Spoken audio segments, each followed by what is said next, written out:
El problema de las personas es que no creen que algo sea real hasta que lo tienen justo enfrente. Esa frase no la dijo un filósofo, no la dijo un científico, tampoco un político de la vida real, la dijo un personaje ficticio en una película de zombies, pero a veces, la ficción no solo imita la realidad. A veces, la anticipa. En este video, vamos a hablar de cómo Guerra Mundial Z predijo un error humano tan común como peligroso, ignorar las señales, hasta que es demasiado tarde, desde pandemias como el COVID-19, hasta catástrofes históricas que se pudieron evitar, casos donde la humanidad se tapó los ojos, hasta que la realidad se estrelló en su cara, y cuando eso pasa, ya no hay marcha atrás.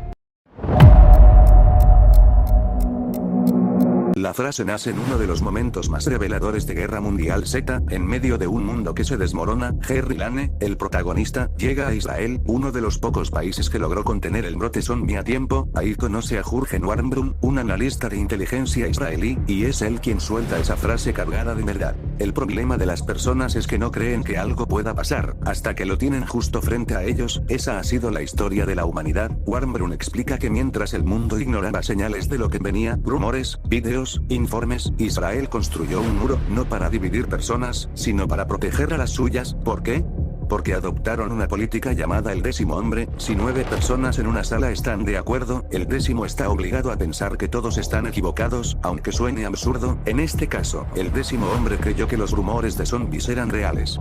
Y gracias a eso, Israel tuvo tiempo de prepararse, pero la ironía es cruel, porque aún con el muro levantado, los israelíes celebraron, se confiaron, cantaron, y esa alegría atrajo a los infectados. El muro cayó, porque incluso quienes habían creído al principio, bajaron la guardia al final. La frase, entonces, no solo habla del escepticismo inicial, sino también de algo más profundo, la incapacidad humana de actuar antes del desastre, de prevenir, de imaginar, de confiar en los avisos. Hasta que lo tenemos justo en la cara, y cuando eso pasa, ya es demasiado tarde. Y no solo eso, sino que a lo largo de la historia humana ha habido varios ejemplos de ello, siendo estos acreedores de grandes catástrofes no solo para el ser humano, sino para el planeta entero, los cuales fueron: un caso emblemático que representa esto, que da inicio con la frase, ni Dios podría hundir este barco. Eso decían del Titanic antes de zarpar. En 1912, el Titanic era el símbolo del progreso humano, la cúspide de la ingeniería moderna, un coloso flotante que desafiaba la lógica y la naturaleza misma, y, sin embargo, terminó descansando en el fondo del océano Atlántico, en su primer viaje. Pero más allá del iceberg, lo que realmente hundió al Titanic fue la soberbia. Los responsables del barco recibieron advertencias, se les informó de campos de hielo, de posibles riesgos. Y aún así, no bajaron la velocidad, no se desviaron. ¿Por qué habrían de hacerlo, si el barco era inundible? Incluso, muchos botes salvavidas fueron ignorados, porque se pensaba que jamás serían necesarios. El resultado fue una tragedia que dejó más de 1,500 muertos, un caso emblemático que prueba una vez más el mensaje de Warnbrunn. La gente no cree que algo pueda pasar, hasta que lo tiene justo enfrente, y cuando el casco se parte en dos, ya no sirve de nada decir debimos hacer caso.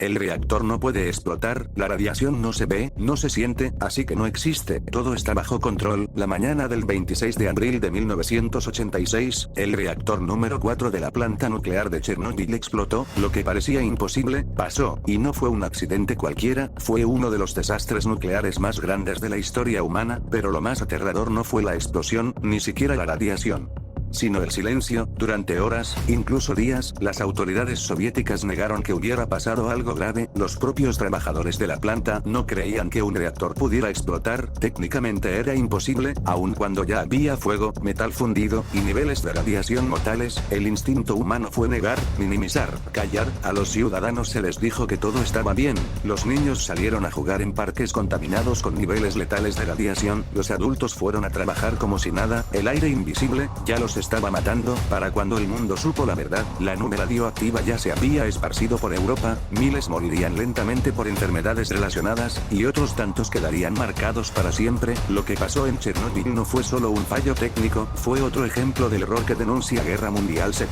La ceguera voluntaria, la negación, el miedo a aceptar que algo tan terrible pueda ser cierto, porque si lo aceptas, entonces tienes que actuar, y eso da más miedo que cualquier reactor.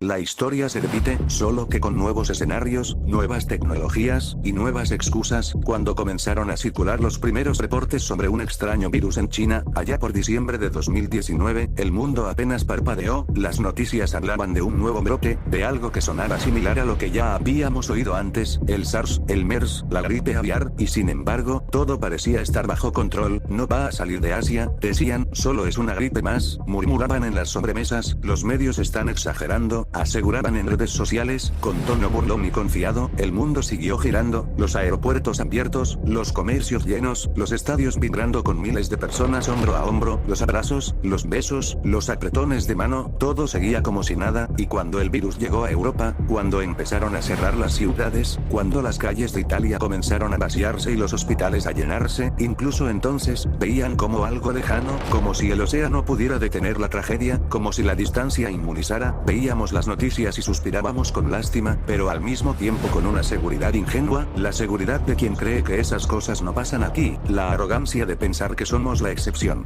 Y en México, la historia fue la misma, tal vez incluso peor. Los noticieros lo mencionaban, pero con tono distante, las autoridades dudaban, los influencers hacían bromas, los jóvenes se reunían, las fiestas seguían, los conciertos no se detenían, los memes inundaban internet, y los cubrebocas eran objeto de burla, se reían de ellos, se burlaban de quienes los usaban. Pareces enfermo, decían, estás exagerando, acusaban, eso no va a pasar aquí, aseguraban con una confianza que, con el tiempo, se volvió tragedia. Y entonces, un día, llegaron los primeros casos, un turista, un ejecutivo que volvió de un viaje, un hombre que tosía en el metro, una mujer que no sabía que estaba contagiada, y luego vinieron los contagios, 1, 2, 10, 50, 100, y después, las muertes, al principio, pocas, casi silenciosas, casi invisibles, pero luego, como una avalancha, como una ola que nadie puede detener, la muerte, rostros, nombres, historias, vacíos en las casas, familias enteras se vieron separadas, abuelos aislados, padres hospitalizados, hijos enterrados sin despedida, la silla vacía en la mesa, el celular que ya no vuelve a sonar, las fotos que duelen más de lo que consuelan, los hospitales colapsaron, los doctores lloraban en los pasillos, las enfermeras se desmayaban del cansancio, y los pacientes, simplemente esperaban, algunos con fe, otros con miedo, muchos con una mezcla de ambas. Los abrazos se volvieron peligrosos, el contacto humano se convirtió en amenaza, las escuelas se cerraron, los parques quedaron vacíos, las calles enmudecieron, y el mundo se volvió silencio, un silencio extraño, incómodo, un silencio que dolía más que el ruido, y de pronto, lo que antes era una exageración, se volvió real, demasiado real.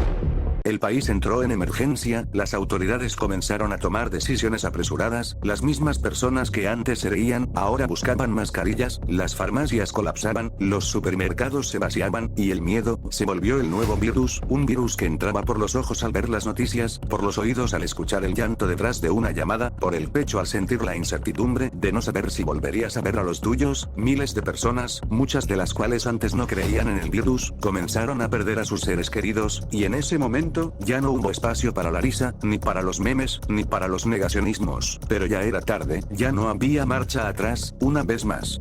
Nadie creyó hasta que lo tuvo enfrente, y ahí es cuando la ficción, una vez más, nos había advertido. En Guerra Mundial Z, una película que trata sobre una pandemia global, un personaje llamado Jürgen Warmbrun, un analista israelí, dice una frase tan sencilla como brutal. El problema de los humanos es que no creen que algo sea real, hasta que lo tienen justo enfrente. Una frase que no nació de un filósofo, ni de un científico, ni siquiera de un testimonio real, sino de un personaje en una historia de ficción, y sin embargo, esa frase fue más real que cualquier noticia en ese momento, más acertada que cualquier predicción científica, porque así somos, nos movemos por lo que vemos, no por lo que sabemos, negamos hasta que la tragedia llama a nuestra puerta, ignoramos hasta que ya no se puede ignorar, y cuando finalmente creemos, es porque ya es demasiado tarde, como con el Titanic, como con Chernóbil, como con el cambio climático, como con las advertencias que decidimos minimizar, porque aceptarlas nos haría sentir vulnerables, porque es más cómodo vivir en la negación que prepararse para lo impensable. Jürgen Warmbrun tenía razón, el problema no es la catástrofe, el verdadero problema somos nosotros, nuestra soberbia, nuestra ceguera voluntaria, nuestra necesidad de ver para creer, pero a veces, cuando ya lo ves, cuando lo tienes frente a ti, ya es demasiado tarde para hacer algo, y quizás esa es la lección más dolorosa de todas. ¿Por qué no creemos hasta que lo vivimos? ¿Por qué somos así? Porque, a pesar de las advertencias, los datos, los testimonios, las señales, seguimos esperando que el desastre se nos aparezca en la cara para tomarlo en serio. La respuesta no es sencilla, pero tiene raíces profundas en nuestra naturaleza humana. Los humanos evolucionamos para sobrevivir al presente inmediato, no para prepararnos ante lo que aún no sentimos. Tememos lo que podemos ver, oler, escuchar, pero lo invisible, lo lejano, lo abstracto, lo ignoramos. Nos cuesta imaginar consecuencias que aún no hemos vivido, y no solo eso, a veces, preferimos creer lo que nos tranquiliza, en lugar de aceptar lo que nos incomoda. Es más fácil pensar no va a pasar, que aceptar que podríamos estar en peligro, porque cuando aceptas algo así, tienes que actuar, y actuar, cuesta esfuerzo, cuesta recursos, cuesta valentía, y por eso, muchas veces, elegimos mirar hacia otro lado, hasta que ya no se puede, hasta que el virus está en casa, hasta que el reactor explota, hasta que el barco se hunde, hasta que el muro cae, y cuando eso ocurre, ya no hay tiempo para prevenir, solo para sobrevivir, si es que aún se puede.